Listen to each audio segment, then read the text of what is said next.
Good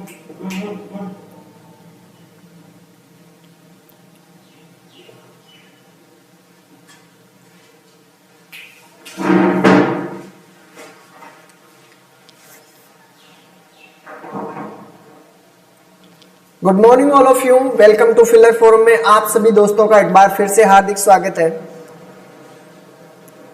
good morning all of you, good morning, good morning. चलो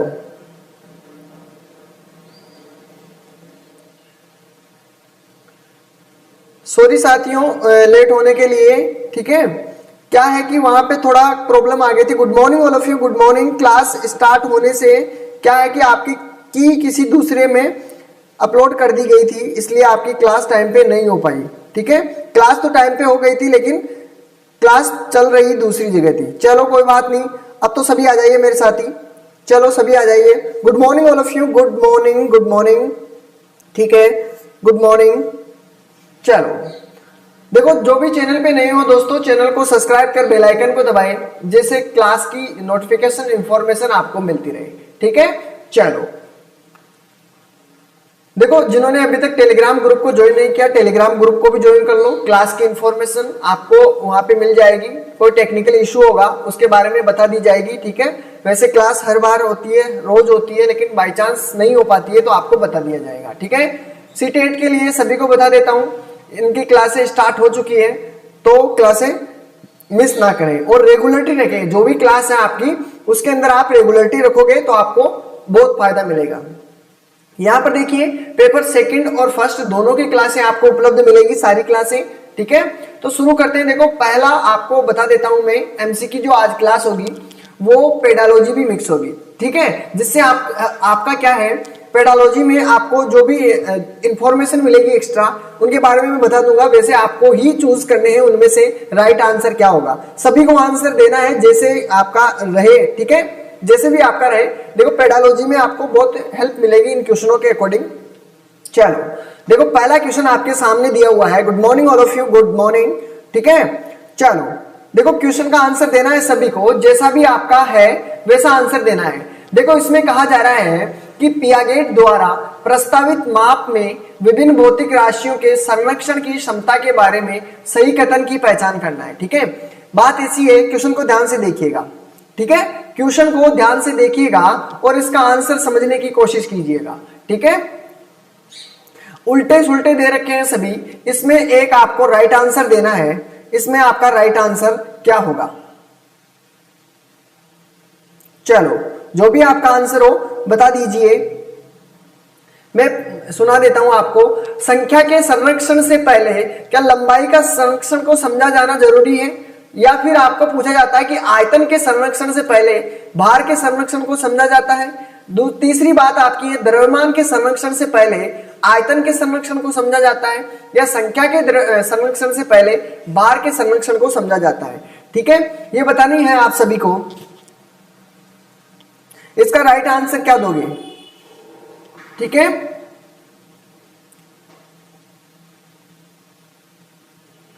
इन चीजों को आपको क्या है कि आपको कुछ चीजें रटनी पड़ेगी, ठीक है, और कुछ चीजें आपको अच्छी तरीके से समझनी पड़ेगी, ठीक है। कुछ चीजें आपको रटनी पड़ेगी, कुछ चीजें आपको समझनी पड़ेगी।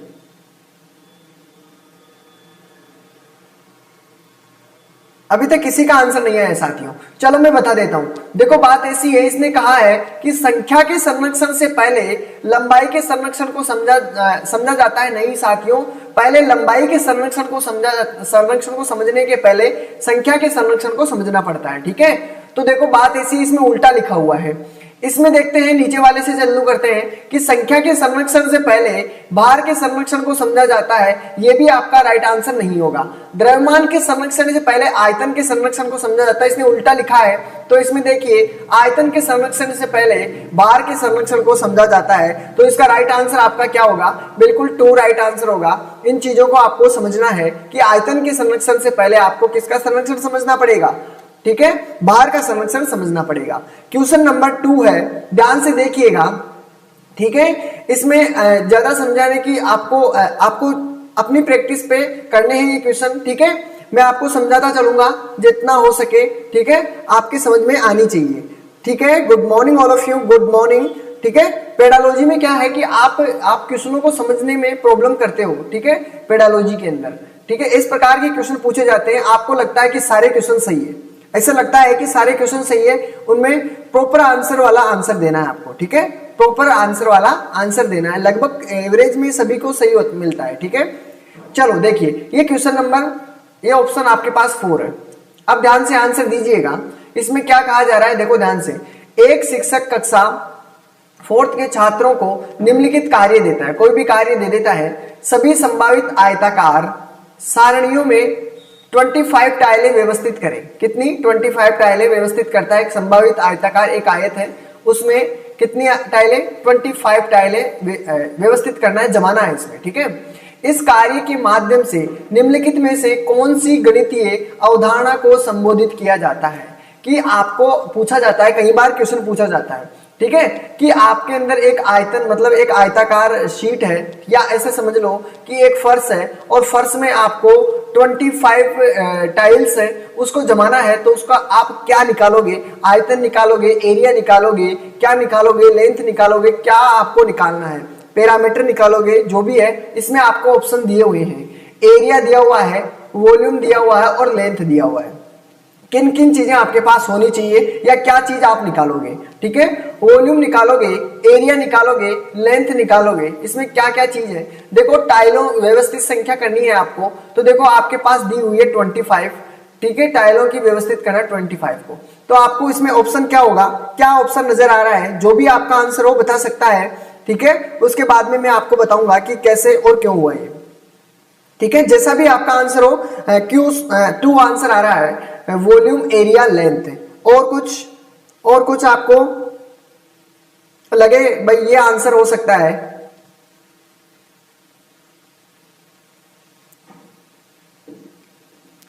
टू आंसर आया है, चलो कोई बात नहीं। देखो इसके अंदर आपको दूसरे क्वेश्चन भी दूंगा मैं, ठीक है, और ये एग्जाम की दृष्टि से इंपॉर्टेंट है। एरिया आपका है क्षेत्रफल, ठीक है, क्षेत्रफल है, वॉल्यूम है आपका आयतन, और लेंथ है आपकी लंबाई। ठीक है, बस यही चीजें इसमें घूमी हुई है, बाकी सभी इसमें घूमे हुए हैं। देखो दूसरे में वॉल्यूम दिया हुआ है, एरिया दिया हुआ है, लेंथ दिया हुआ है। ठीक है, एरिया आपका क्षेत्रफल होता है और लेंथ आपकी लंबाई होती है। ठीक है, वही है आपके पैरामीटर। आपको ध्यान रखना है, पैरामीटर में आपको परिमाप बोला जाता है। क्या है? परिमाप। अब बाकी वही है, वही घूम फिर के है। ठीक है, बी आंसर आया है, चलो कोई बात नहीं, बी आंसर है बिल्कुल। तो इसका राइट आंसर होगा 3। क्या होगा इसका राइट आंसर? 3। कारण क्या है? कारण भी बताऊंगा मैं। ठीक है, देखो एक तो इसमें एरिया निकालता है, सबसे पहले क्या निकालना है? इसका एरिया निकालोगे तभी आप बता पाओगे कि इसमें 25 टाइल्स लगेगी या इसमें और ज्यादा लगेगी। ठीक है, तो पहले आप इसका एरिया निकालोगे, एरिया पता होना आपको बहुत जरूरी है। ठीक है, एरिया पता नहीं होगा तो आप कैसे आइडिया लगा सकते हो कि इसमें 25 टाइल्स होगी? ठीक है, आपके फैक्टर भी होने चाहिए कि ये घन है या घनाभ है, यानी लंबाई है या चौड़ाई है, वो भी आपके होने चाहिए। तो लंबाई और चौड़ाई का पता होना चाहिए, यानी ये आपके फैक्टर है। ठीक है, ये आपके फैक्टर हो गए। पैरामीटर आपको पता होना चाहिए कि यहां से लेकर मैं अगर पैरामीटर की माप करता हूं तो क्या कितनी रहेगी। ठीक है, तो ये चीजें आपकी उपलब्ध होनी चाहिए या फिर आपको निकालना पड़ेगा। ठीक है, तो आप जब भी ये निकालना चाहते हो गणितीय अवधारणा संबोधित, तो क्या क्या संबोधित होगी? एरिया, ठीक है, फैक्टर और पैरामीटर, तीनों चीजें आपकी काम में आएगी। ठीक है, तो तीनों चीजें आपकी काम में आएगी। ठीक है, तो ये आपका राइट आंसर है। वॉल्यूम, देखो बात ऐसी है, अगर आप वॉल्यूम को लेते हो तो देखो वॉल्यूम किस में होता है? वॉल्यूम मैंने कहा था घन हुआ, 3D आकृति में है, तो वो 3D आकृति में आपका क्या चलेगा? उसमें चलेगा आपका आयतन। ठीक है, तो आपको ये चीज आपको पता होनी चाहिए। इसके अंदर क्या है, अगर आपको टाइलें लगानी है तो आप इसमें क्या करोगे? पैरामीटर। ठीक है, पैरामीटर आपका होना चाहिए, यानी परिमाप आपका होगा। ठीक है, वॉल्यूम होता है जो 3D आकृति होती है, उसके अंदर वॉल्यूम आपका काम में आता है। ठीक है, अब तो पता होगा कि वॉल्यूम क्यों नहीं आएगा, तो यही कारण है। बाकी देखो सभी में वॉल्यूम है और वॉल्यूम इसमें नहीं आएगा। क्लियर है? चलो, वॉल्यूम यानी आयतन। ठीक है, चलो अब देखिए बात ऐसी है, इसमें कहा गया है कि निम्नलिखित में से कौन सा सेट गणित में समस्या समाधान रणनीतियां हैं? इसके अंदर बताना है, जैसा भी आपका आंसर हो कोई दिक्कत नहीं है, आपको बताना है, बस सिर्फ और सिर्फ आपको आंसर बताना है और जिन्होंने क्लास को लाइक और शेयर नहीं किया तो लाइक और शेयर जरूर करना है साथियों। चलो इसके अंदर अभी आपको एक्स्ट्रा क्वेश्चन भी इस प्रकार के मिलेंगे, ठीक है। आपको इस प्रकार के क्वेश्चन दिखाऊंगा मैं आपको जो आपके प्रायिकता से प्रायोरिटी से संबंधित है, ठीक है। चलो इसमें देखिए, इसमें मिक्स क्वेश्चन है, पेडालॉजी की भी है, आपको स्टार्टिंग में बोर करने के लिए बीच में आपका इस इंटरेस्टिंग टॉपिक भी जोड़ा है मैंने, ठीक है, जो आपके अच्छा लगता है, ठीक है। चलो इसका आंसर बताइए सभी, ठीक है। इसमें क्या बता रहा है, गणित में समस्या समाधान रणनीतियां हैं। कौन कौन सी इसमें रणनीतियां हैं गणित के अंदर? याद, अनुमान, परीक्षण, ड्राइंग क्या है? परीक्षण, त्रुटि, ड्राइंग याद रखना, ड्राइंग, बेक, वर्किंग रटना सीखना, और रीजनिंग चर का उपयोग करते हुए एक पैटर्न की तलाश करें, ठीक है। इसमें देखते हैं कितनों का आंसर बिल्कुल सटीक होगा। इसका आंसर बिल्कुल सटीक किसका आंसर होगा? जैसा भी हो आपको आंसर देना है, ठीक है। इसका डी आंसर आया है, रीजनिंग चर का उपयोग करते हुए एक पैटर्न की तलाश करें। चलो बी आंसर भी आया है, परीक्षण, त्रुटि, ड्राइंग याद रखना। ओके, और किसी का आंसर जो भी हो बता सकता है, जैसा भी हो। डी बी में आंसर जा रहा है, या तो डी आंसर या बी आंसर। चलो कोई बात नहीं, डी और बी दोनों में आंसर होगा, तो इसका राइट आंसर है डी। क्या होगा? डी इसका राइट आंसर है। Good morning all of you, good morning. चलो यहां पे देखिए, देखो गणित के अंदर अगर समस्याओं की समाधान होगा तो याद कितना रखोगे आप? याद कितना रखोगे? कितनी मेमोराइजेशन कर सकते हो आप? तो गणित में समस्याओं का समाधान रणनीतियां है, तो याद नहीं रख सकते साथियों। कितना याद रखोगे? कितना आपको, मान लो कि कोई आपके पास एक क्वेश्चन दिया हुआ है, बहुत लेंथी होता है, तुमको पता है। जब गणित में 10th में आप क्वेश्चन निकालते हो, 9th 10th 11th, ठीक है, तो उसमें क्या होता है कि पूरा पेज भर जाता है, 2 पेज भर जाते हैं। उस इक्वेशन को पूरी को याद रख सकते हो क्या आप? ठीक है, तो याद नहीं रख सकते, अनुमान भी नहीं लगा सकते, ठीक है। परीक्षण ठीक था, ड्राइंग नहीं होगा, ठीक है। परीक्षण त्रुटि, ये भी बात नहीं है। देखो रीजनिंग, आपको मतलब आपकी तर्क वितर्क क्षमता को समझा जाता है, यानी आपको तर्क लगना पड़ेगा, तर्क करना पड़ेगा, ठीक है। तो आपका एक तो है रीजनिंग, ठीक है। दूसरी है चर का उपयोग करते हुए, यानी उन चरों का प्रयोग करते हुए। देखो मैंने अगर आपसे ये चीज कही कि मैंने आपको ये कहा कि 2 + 3 + 5 - 2 + 2 - 3 × 4, तो आपको क्या करना है? एक चर का प्रयोग करो। सबसे पहले मैंने कहा जब भी इस प्रकार के क्वेश्चन हो, प्लस प्लस को एक जगह कर लो, ठीक है। तो आपको ये चीज क्या है? चर का उपयोग करते हो आप, यानी प्लस को एक जगह करते हो, माइनस को एक जगह करते हो, फिर क्या करते हो? फिर एक पैटर्न की तलाश करते हो कि इस पैटर्न किस प्रकार सोल्व होगा है। ऐसे करते हो ना आप कि पैटर्न को तलाश करोगे कि पैटर्न किस प्रकार सोल्व होगा। तो पहले ऐड कर देते हैं, फिर क्या करते हैं? इनको मल्टीप्लाई कर लेते हैं, ठीक है। 4 × 3 = 12 हो गया, माइनस हो गया, यहां से 2 से 2 कैंसिल हो गया है, माइनस के 12 है, और इनको ऐड करते हो तो 5 × 5 = 10 आपके पास ये बचता है। यही करते हो ना, फिर एक पैटर्न मिलता है आपको, फिर आगे सोल्व करते हो। ये होता है आपका पैटर्न के हिसाब से चलते रहना, ठीक है। आपको कुछ याद नहीं करना इसमें तो आपको बस इसके हिसाब से पैटर्न के अकॉर्डिंग चलते रहना है और आंसर लाना है, ठीक है। इसमें कोई याद नहीं रखना, कोई अनुमान नहीं लगाना, ठीक है, कोई परीक्षण नहीं करना, कोई ड्राइंग नहीं बनाने की जरूरत, ठीक है। तो ये सभी चीजें इग्नोर करने की है। आपका होगा रीजनिंग, यानी कि तर्क वितर्क क्षमता को समझना इनकी, ठीक है। चरों का उपयोग करते हुए, प्लस माइनस गुणा का उपयोग करते हुए एक पैटर्न की तलाश करना, ठीक है। तो वो होता है आपका ये, तो 4 आपका राइट आंसर होगा। इसको समझो, वेन हीले के स्तर के विकास के चरणों को संदर्भित करता है। इसका राइट आंसर देना है, वेन हीले के स्तर के विकास के चरणों को क्या संदर्भित करता है। Good morning all of you. चलो इसमें बताइए इसका राइट आंसर क्या होगा?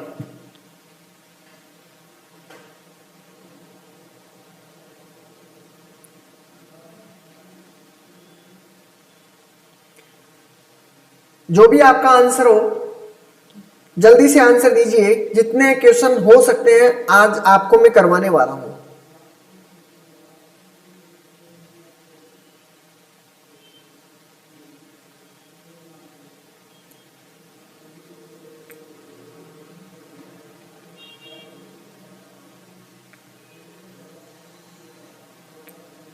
बी आंसर आया है रोहित का, अफसाना का सी आंसर आया है, बी और सी में आंसर आया है अभी तक। तो वे नीले आपने पढ़ा नहीं होगा, पढ़ा होगा सभी ने, ठीक है, पढ़ा है या नहीं पढ़ा? वेन हीले के स्तर के विकास के चरणों को संदर्भित कीजिए।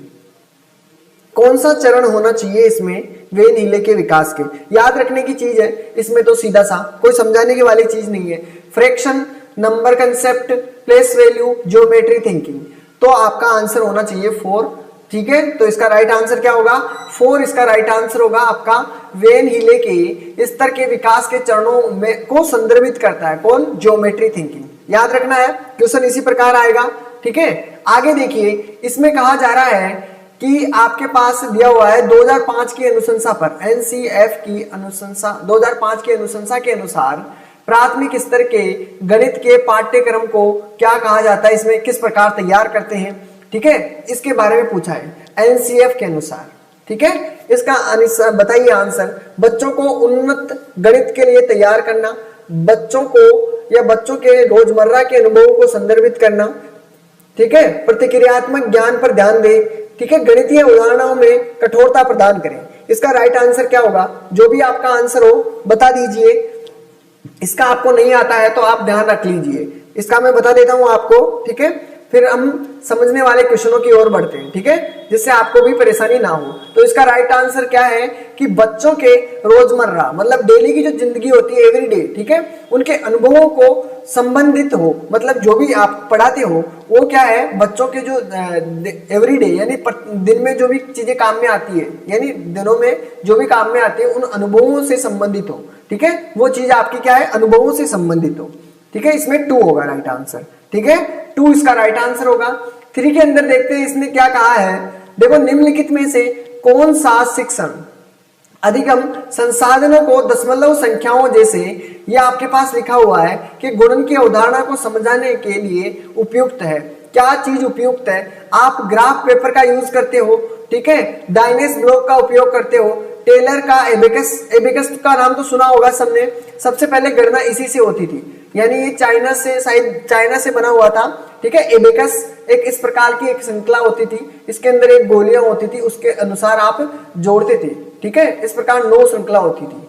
ठीक है, और उनके अंदर गेंदें होती थी, उसे एबेकस के नाम से जानते थे और उसको ऐड करने के लिए काम में लेते थे। ठीक है, वो था एबेकस। ठीक है, संख्या चार्ट। अब इनमें से राइट आंसर क्या होगा आपका? इसका राइट आंसर है साथियों 1, ग्राफ पेपर। क्या है? ग्राफ पेपर इसका राइट आंसर है। इसे ग्राफ पेपर के अकॉर्डिंग ही समझा जा सकता है अच्छी तरीके से। ठीक है, जब भी हम इन दोनों को मल्टीप्लाई करते हैं तब ग्राफ के अनुसार ज्यादा अधिक समझ में आता है। ठीक है, अब देखिए क्वेश्चन को ध्यान से पढ़ोगे तो इसमें कहा जा रहा है कि भिन्न की, यानी जो भी भिन्न आपके पास फ्रैक्शन दी हुई है, अवधारणा से परिचित कराने के लिए एक शिक्षक शुरुआत कर सकता है। किससे शुरुआत कर सकता है? यानी फ्रैक्शन को समझाने के लिए, यानी किस चीज से आपकी शुरुआत हो सके वो चीज आपको समझानी थी। इसमें लिखा हुआ है भिन्नों को a/b के रूप में लिखना। बिल्कुल सही है, यानी मैंने आपको जो फ्रैक्शन पढ़ाया था, मैंने कहा था कि p/q के फॉर्म में लिखना है। ठीक है, तभी तो वो फ्रैक्शन होती है। ठीक है, तो वो p/q के फॉर्म में हो, वो सभी क्या होती है, फ्रैक्शन होती है। और ये बात इसने कही गई है कि a/b के रूप में हो लिखना। और b का क्या है, इसमें देखो a और b लिखा है। ठीक है, और b को क्या रखा है, b को आपने 0 माना है। ठीक है, b को क्या माना है, 0 माना है। और मैंने ये कारण आपको समझाया था कि ये नहीं हो सकता, b कभी भी 0 नहीं हो सकता, b की वैल्यू आप कभी भी 0 नहीं रख सकते हो। ठीक है, ये चीजें मैंने फ्रैक्शन के अंदर आपको अच्छी तरीके से क्लियर करवाई है। अब बस इन्हें थ्योरेटिकल रूप में वो दिया हुआ है। पेडोलॉजी में वही है कि आपने जो चीजें पढ़ी है अब तक वो आपको थ्योरी में दी होती है। ठीक है, उनसे रिलेटेड बी देखिए, उनके आसपास की चीजों के भिन्नात्मक भागों की पहचान करना। आसपास की चीजों के भिन्नात्मक भागों की पहचान करना। ठीक है, सी आपके पास है विभिन्न भिन्नों के अंश और हर की पहचान करना। चौथा है संख्या रेखा पर भिन्नों का पता लगाना। जो भी आपका राइट आंसर हो बता सकता है। इसका राइट आंसर क्या होगा? इसका राइट आंसर आपके पास 2 होगा। क्या होगा? 2 होगा। इसमें क्या है कि उनके आसपास की चीजों को भिन्नात्मक भागों की पहचान करना। ठीक है, मैंने आपका एक डायग्राम बना दिया। ठीक है, मैंने इस प्रकार का एक आपको इसमें भाग बना दिए। ठीक है, मैंने इसको काला कर दिया। अब क्या करना है, इसका हिस्सा बताना है आपको, ठीक है। तो आप क्या करोगे, इसके आसपास में कितने हिस्से ये तो बताइए पहले। 1 2 3 4 5 6 7 8, ठीक है। तो मैं 8 लिख दिया, आसपास के हिस्से जोड़ दिए, और ये खुद कितना है, एक काला है तो 1 कर दिया, तो इसका हिस्सा कितना हुआ। तो आसपास की चीजों के भिन्नात्मक भागों की भी पहचान करना आपको ये बताता है, ठीक है। तो इसका राइट आंसर है 2, इसका करेक्ट आंसर है। 8th की तरफ बढ़िए, 8th की तरफ बढ़ोगे तो आपको देखो क्या कहा जा रहा है कि क्षेत्र की अवधारणा से परिचित कराने के लिए शिक्षक शुरुआत करता है, किस चीज से शुरुआत करता है, इकाई वर्ग की गिनती में की मदद से आंकड़ों के क्षेत्रफल की गणना करता है। दूसरी बात आपके कहा जा रहा है कि विभिन्न आकृतियों का क्षेत्रफल ज्ञात करने के लिए सूत्रों की व्याख्या करना है, ठीक है। तीसरी बात आपके कहा गई है कि विभिन्न वस्तुओं जैसे हथेली, पत्ती, पेंसिल, नोटबुक आदि की सहायता से किसी भी आकृति के क्षेत्रफल की तुलना करना, ठीक है। चौथा आपके पास दिया हुआ है, एक आयतन की लंबाई चौड़ाई का पता लगाकर आयतन के क्षेत्रफल यानी आपके पास लंबाई और चौड़ाई जो क्षेत्रफल का फॉर्मूला होता है के सूत्र का उपयोग करके आयत के क्षेत्रफल की गणना करता है, ठीक है। तो ये बताइए इसमें राइट आंसर आपका क्या होगा। तो इसका करेक्ट आंसर आपके सामने क्या मिलेगा साथियों, इसका राइट आंसर होगा, क्या पूछा है इसमें कि क्षेत्र की अवधारणा से परिचित कराने के लिए शिक्षक किससे शुरुआत करता है, ये बताइए। इसने कोई क्षेत्रफल नहीं पूछा, इसने क्षेत्र के बारे में पूछा है, कोई एरिया की अवधारणा आपको समझानी है। तो उसके लिए आप क्या यूज में लेते हो, कोई क्षेत्र है उसको समझाने के लिए आप इसमें क्या क्या चीजें यूज में लेते हो, ठीक है। उसके परिचित कराने के लिए आप उस शिक्षक क्या क्या आपको बताएगा। सबसे पहले जैसे हथेली के बारे में, हथेली से संबंधित आपको इशारा करके बताएगा, ठीक है। एग्जाम्पल में पत्तियां लेगा, ठीक है, फूल लेगा, और आपके जो बताया जाता है, ठीक है, पेंसिल, नोटबुक, ये चीजें आपके काम में आने वाली है, ठीक है। क्षेत्र से संबंधित जो भी जानकारी देगा वो, ठीक है, उनकी आकृतियों के क्षेत्रफल की क्या करना है, तुलना करवाता है वो, ठीक है।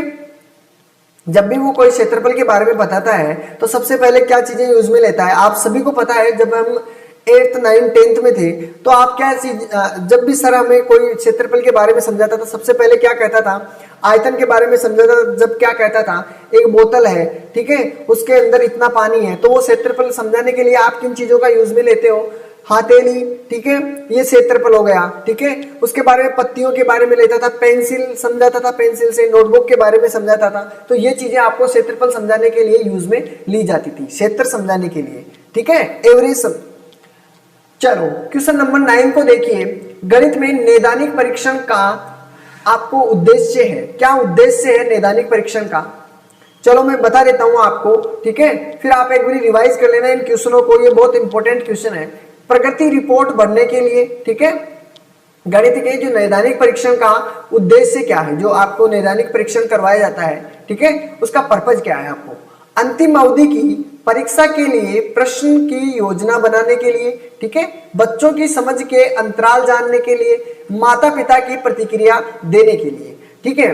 चलो मुझे पता है कि आप में से कई लोग इन पेडोलॉजी को समझने की कोशिश नहीं करते, लेकिन क्वेश्चन इनसे बनते हैं, ठीक है, अलग से इनके क्वेश्चन आते हैं, सभी को पता है, ठीक है। जिन्होंने पढ़ लिया उसका बेड़ा पार है, ठीक है। बोरिंग होके अगर आपने छोड़ दिया तो फिर नैया आपकी बीच में है, ठीक है।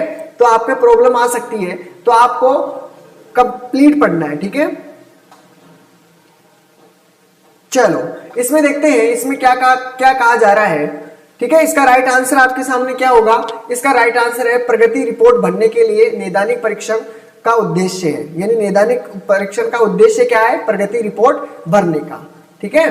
चलो अगला क्वेश्चन देखिए। जब शब्द समस्याओं का सामना करना पड़ता है तो राजन आमतौर पर पूछते हैं, ठीक है, क्या पूछते हैं, चलो क्या मुझे जोड़ना या घटाना चाहिए। देखो एक बात है, पहले राजा महाराजा होते थे, वो क्या करते थे, राजन आमतौर पर पूछते थे, क्या पूछते थे, क्या मुझे जोड़ना या घटाना चाहिए, क्या मुझे गुणा या भाग करना चाहिए, ऐसे प्रश्न क्या सुझाते हैं। राजन ऐसे क्वेश्चन क्यों पूछता है। अब देखो क्वेश्चन को पढ़िए ध्यान से।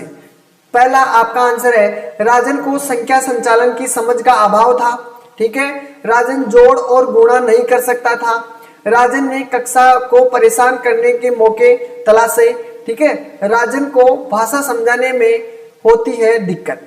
अब इसका आंसर आप सभी दे दोगे, बिल्कुल सही आंसर दे दोगे, मुझे पूरा यकीन है इसका राइट आंसर आप सभी को दे दोगे कि राजन को संख्या संचालन की समझ नहीं है या अभाव है या कमी है। ठीक है, तो इसका राइट आंसर फर्स्ट ही हो जाएगा, बिल्कुल उसमें अभाव है, तभी तो ऐसे आमतौर इस प्रकार के क्वेश्चन पूछते हैं, क्या मुझे जोड़ना चाहिए या मुझे घटाना चाहिए। तो इस प्रकार के क्वेश्चन क्यों पूछता है वो, क्योंकि उसके संख्या जो है उनमें संचालन में उसको प्रॉब्लम है, अभाव है, वो समझता नहीं है। ठीक है, अब देखिए ये क्वेश्चन है आपके लिए इंपॉर्टेंट। ठीक है, मैंने कहा था 10 क्वेश्चन पेडालॉजी के, अब बीच बीच में और दे देंगे जिससे आप परेशान ना हो। ठीक है, पेडालॉजी के क्वेश्चन में परेशान ज्यादा होते हैं, समझ में थोड़े कम आते हैं। ठीक है, अब देखिए क्वेश्चन के अकॉर्डिंग पढ़िए और ऐसा क्वेश्चन 100% आपको देखने को मिलेगा अगर इस क्वेश्चन को आपने ध्यान से देखा है। ठीक है, इससे मैं रिलेटेड सारे क्वेश्चन मैं आपको अभी करवा दूंगा। ठीक है, अभी करवा दूंगा। ठीक है, इसमें पूछा है width of size of the class interval. ठीक है, इसका आंसर कोई भी बता दो मेरे को, 11th का आंसर कोई भी जिसको आता है वो बता दो। फिर इससे रिलेटेड मैं आपको 4-5 क्वेश्चन बताऊंगा, बहुत इजी टाइप के हैं। ठीक है, इजी है, बहुत इजी है। ठीक है, क्वेश्चनों में आपको प्रॉब्लम नहीं आती है। ठीक है, आपको इन चीजों में प्रॉब्लम आती थी पेडालॉजी के। ठीक है, चलो 11th में ये आंसर आया है, चलो बहुत अच्छी बात है। अब मैं आपको एक चीज और बता देता हूं,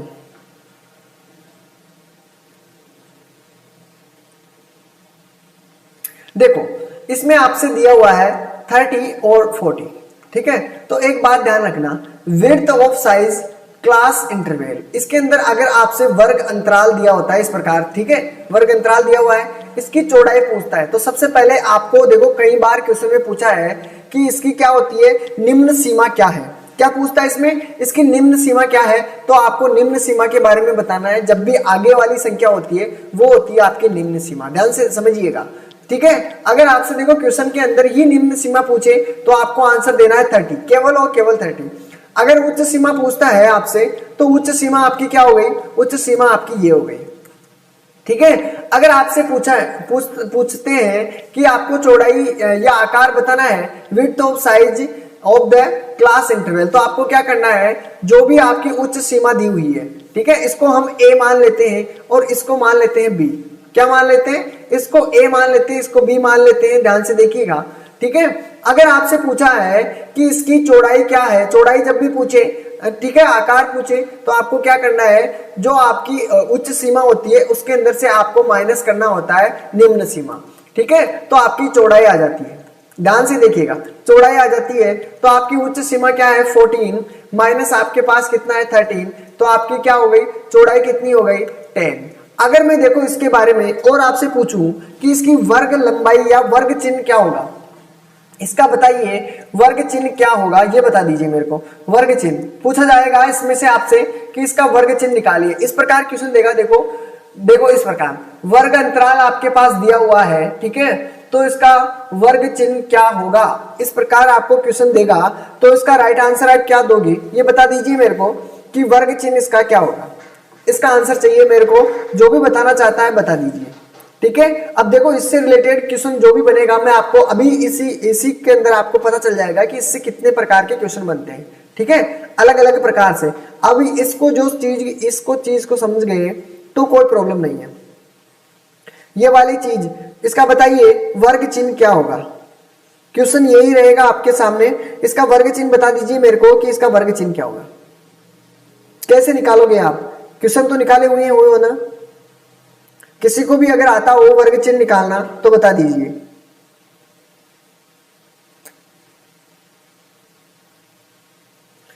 सेवेंटी आया है, 70 सभी का आ रहा है।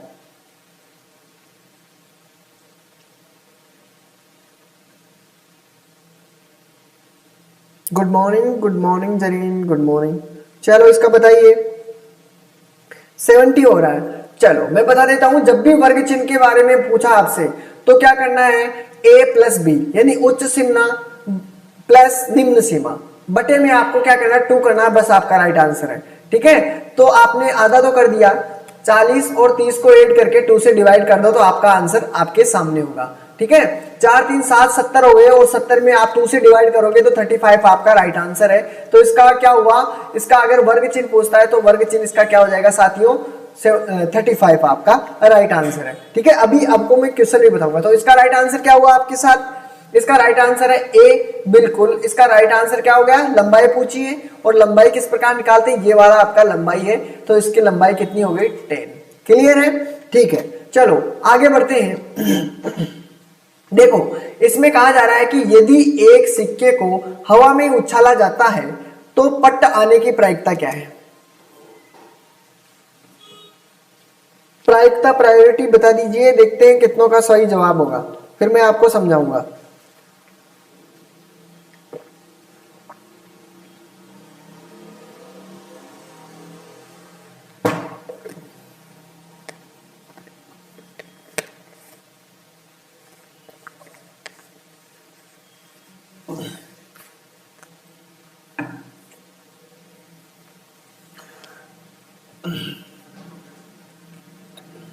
बी आंसर आया है, रोहित का बी आंसर आया है। देखो आपने पढ़ा होगा कि सिक्के के दो पहलू होते हैं, यही बात है ना, एक सिक्के के दो पहलू होते हैं, जैसे हर इंसान के दो पहलू होते हैं। ठीक है, एक तो दिखाई देता है और जो दबा हुआ है वो दिखाई नहीं देता है। ठीक है, एक सिक्का है, कोई आदमी ऐसा होता है कि जो आराम से सही है या गलत है वो आराम से खड़ा रहता है, मतलब उसके दोनों हिस्से दिखाई देते हैं इसलिए। ठीक है, और एक हिस्सा क्या होता है कि एक हिस्सा नीचे पड़ा होता है तो वो आपको दिखाई नहीं देता। उसी प्रकार क्या है, सिक्के के दो पहलू होते हैं। कितने पहलू होते हैं, दो। और दो पहलुओं के अनुसार अगर हम निकालोगे सिक्के का, हम ठोस करते हैं तो क्या होता है, एक पट आता है, चाहे कोई सा भी पट हो, यानी कि आधी आपके पास गुंजाइश होती है। ठीक है, या तो आपके पास हेड आएगा या फिर आपके आएगा टेल, यही बात है ना, या तो हेड आता है या टेल आता है, दोनों में एक है, यानी कि दोनों देखो हिस्से कितने हैं, दो हिस्से हैं, दो मैंने नीचे रख दिए। ठीक है, दो हिस्से नीचे रखने, जितने भी हिस्से हो दो नीचे रख दिए। हेड आने की प्रायिकता क्या है, एक है, यानी एक ही हिस्सा है तो इसका एक कर दीजिए। और टेल आने की प्रायिकता पूछे तो टेल आने की प्रायिकता भी आपके पास 1/2 है। तो ठीक है, हेड आने की प्रायिकता पूछे 1/2, टेल आने की प्रायिकता पूछे 1/2, पट्ट आने की प्रायिकता पूछे 1/2, चित्त आने की प्रायिकता पूछे 1/2। क्लियर है, तो इसका राइट आंसर है आपके पास, जिसका भी आंसर बी था बिल्कुल करेक्ट आंसर था। ठीक है, चलो क्लास बिल्कुल डेली होती है इसी टाइम पे, तो इसका राइट आंसर सभी को बी की तरफ नजर आया। अब देखिए इसी प्रकार अब वो क्वेश्चन भी इसमें यहाँ पे देखोगे, ध्यान से देखिए क्वेश्चन को। ठीक है, अब इस प्रकार के क्वेश्चनों में प्रॉब्लम नहीं आनी चाहिए। एक बैग में लाल गेंदे हैं कितनी, 4। ठीक है, ध्यान से देखिए क्वेश्चन को, ध्यान से पढ़िएगा कि एक बैग में 4 गेंदे तो लाल हैं। ठीक है, और 4 गेंदे कौन सी है, हरी है। ठीक है, मैंने एक थैला बनाया और थैले के अंदर एक छोटा सा इसमें यहाँ पर माना कि मुंह रख दिया। ठीक है, एक हाथ आ सकता है और इसके अंदर क्या है, 1 2 3 4, 1 2 3 4। ठीक है, अब इसमें देखिए ये रेड है, ये भी रेड है और ये भी रेड है, इसी प्रकार आपकी 4 तो इसमें रेड है। ठीक है, अब बात करते हैं, और 4 गेंद कौन सी है, 4 आपके पास हरी है। ठीक है, ये वाली है। अब एक बात बताइए मेरे को, इसमें आपसे यादृच्छिक रूप से एक लाल गेंद मिलने की प्रायिकता क्या है ये बतानी है। देखते हैं, जो भी आपका आंसर हो बता दीजिए, जो भी आपका आंसर हो बता दीजिए प्लीज, जो भी हो।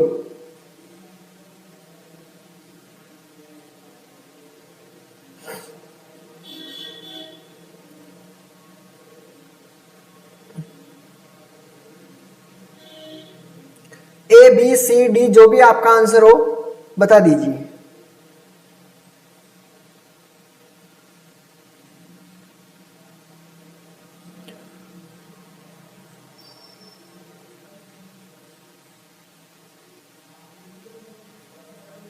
चलो देखिए, एक बैग में किसी ने नहीं बताया है, चलो कोई बात नहीं, प्रायिकता इसमें पूछी गई है, प्रोबेबिलिटी पूछी गई है, सी आंसर की तरफ बढ़ रहे हैं।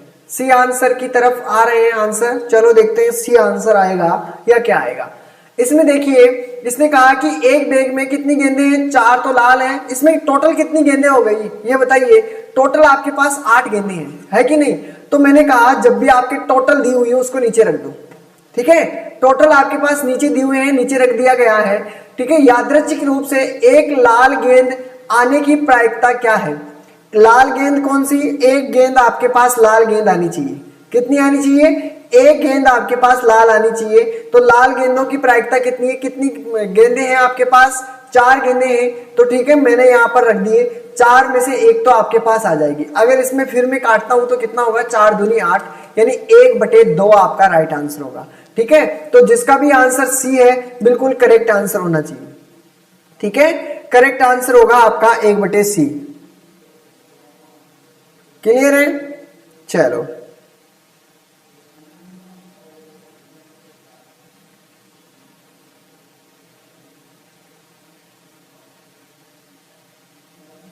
कारण सभी को समझ में आया है, ठीक है, कोई दिक्कत नहीं है। अब तो यहां पर ध्यान से देखिएगा, ये है आपकी प्रायिकता, ठीक है। चलो अब आपके देखने हैं, ये आपकी एक प्रोबेबिलिटी होगी, ये इसका राइट आंसर है सी। चलो आगे बढ़ते हैं। देखो यदि एक पासे को हवा में फेंका जाता है तो सम संख्या आने की प्रायिकता क्या है। अगर क्वेश्चन को ध्यान से देखोगे, पासा तो सभी ने खेला होगा, ये बताइए पासे के कितने हिस्से होते हैं। पासा खेला होगा सभी ने, और पासे के कितने हिस्से होते हैं ये भी आपको सभी को पता होगा। वही आपका घन, इसी प्रकार होता है ना पासा।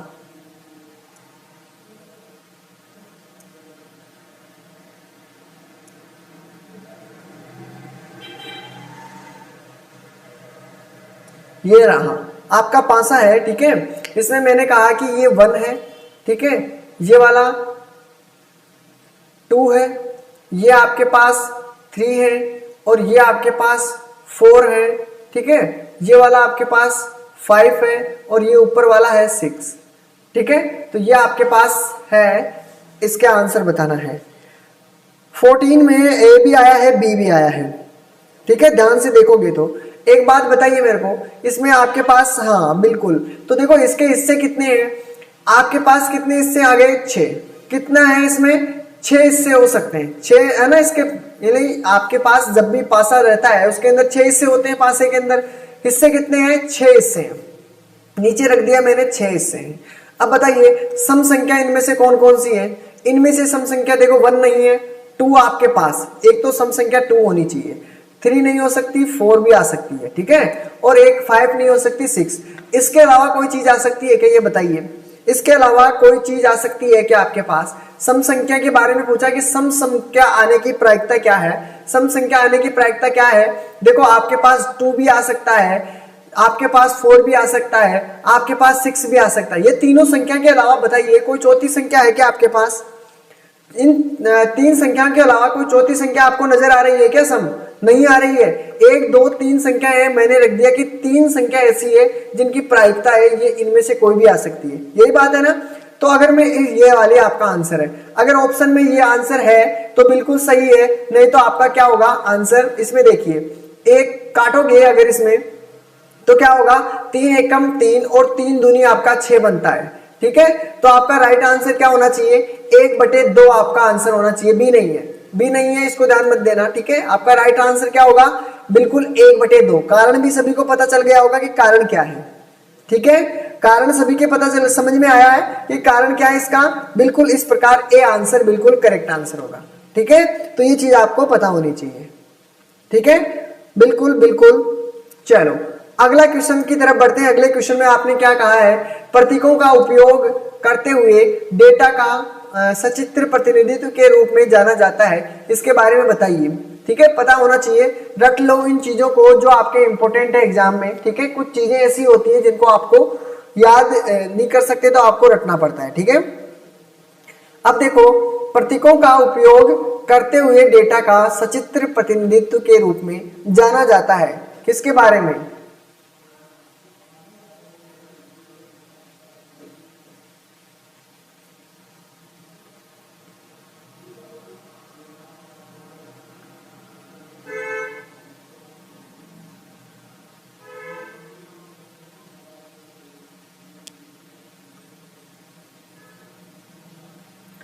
ठीक है, तो इसमें राइट आंसर आपके पास क्या नजर आया है, आपका राइट आंसर है इसमें बी इसका करेक्ट आंसर है।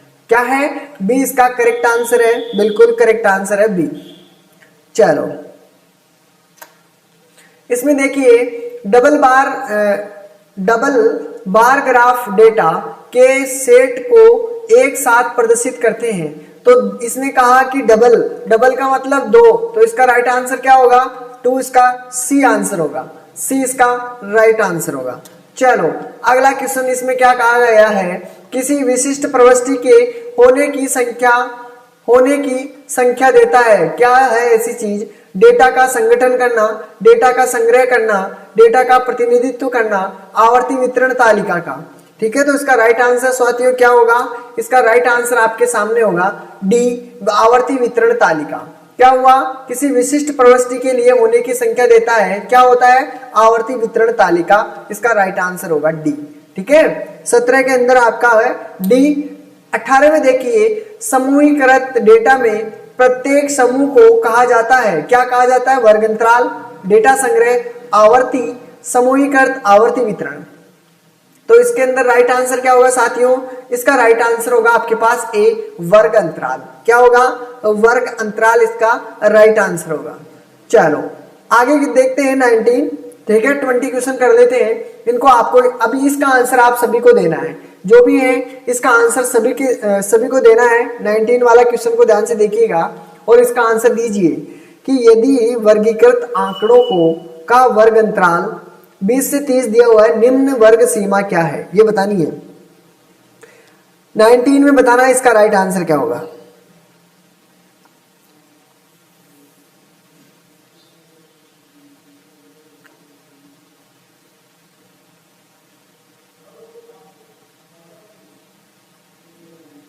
सी आंसर आया है, हाँ बिल्कुल, मैंने अभी बता के आया था मैं आपको कि आपके इसके अंदर देखो आपके पास वर्ग सीमा पूछा है, कौन सी, निम्न वाली।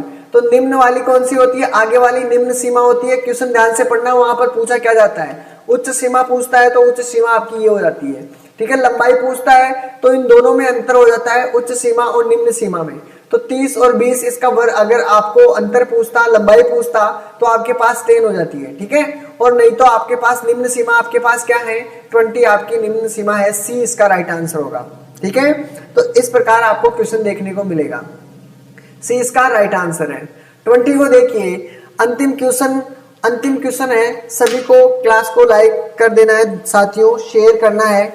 ठीक है, आपको ये काम करना है साथियों, इतनी सी मदद सभी की करनी चाहिए। ठीक है, तो एक वर्ग अंतराल की उच्च वर्ग सीमा को निम्न वर्ग सीमा के बीच में अंतर को क्या कहा जाता है। देखो क्वेश्चन कुछ आपके होते हैं जो आपको क्या करते हैं, आपको बोर कर देते हैं, परेशान कर देते हैं। क्वेश्चन होता तो आपको इतना परेशानी नहीं झेलनी पड़ती, लेकिन आपको इस प्रकार के क्वेश्चन भी तो एग्जाम में आएंगे, वो भी तो बताना बहुत जरूरी है। इसलिए ये क्वेश्चन भी आपको एग्जाम की दृष्टि से इंपॉर्टेंट है। तो 20 में आंसर आपका क्या होगा ये बता दीजिए। ठीक है, अंतिम क्वेश्चन इसका क्या होगा, फिर अपना फीडबैक दीजिए साथियों की क्लास कैसी लगी है। ठीक है, अपना फीडबैक जरूर दें, और जिन्होंने अभी तक क्लास लाइक नहीं की है दोस्तों लाइक कर दीजिए।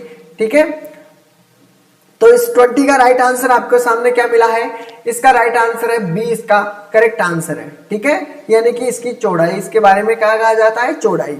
ठीक है, और एक्स्ट्रा और भी क्वेश्चन है इसके अंदर, जरूर देखिएगा। ठीक है, आपको पीडीएफ में मिल जाएगी। ठीक है, पीडीएफ मिल जाएगी आपको। ठीक है, और देखिए बात ऐसी है, आपको जब भी आप क्लास देखो नहीं मिलती है तो प्लेलिस्ट में जाइए, प्लेलिस्ट में जाओगे तो वहां पर देखो, वहां पर हर क्लास आपको अपलोड मिल जाएगी। ठीक है, जितनी भी पिछली वाली क्लासें हुई है वो सभी आपको वहां पर मिल जाएगी, वहां पर सभी की क्लासें आपको देखने को मिलेगी। ठीक है, तो दोस्तों जिन्होंने अभी तक सब्सक्राइब नहीं किया, सब्सक्राइब कर बेल आइकन को दबाएं। ठीक है, ठीक है, और आप जितना पढ़ोगे उतना ही आप निखरोगे। ठीक है, तो यानी जिसने भी खुद को खर्च किया है, क्या किया है, दुनिया ने उसे गूगल पर सर्च किया है। तो आप जरूर ये काम कीजिएगा। ठीक है, तो देखो आपको जो भी नोट्स डाउनलोड करने हैं, ठीक है, उन सभी के बारे में, ठीक है, कोई क्वेरी होती है, प्रॉब्लम होती है, तो आप ये आपके कॉलिंग नंबर है, आप बात कर सकते हो उनसे। ठीक है, साइट का सभी को पता है, ये साइट है आपकी, पता रखना है। चलो तो मिलते हैं कल फिर क्लास के अंदर आपके नए क्वेश्चनों के साथ। इन क्वेश्चनों को सोल्व कर लेना साथियों। ठीक है, जिससे आपका क्लियर हो सके। चलो टेक केयर, बाय बाय, मिलते हैं फिर कल नेक्स्ट क्लास।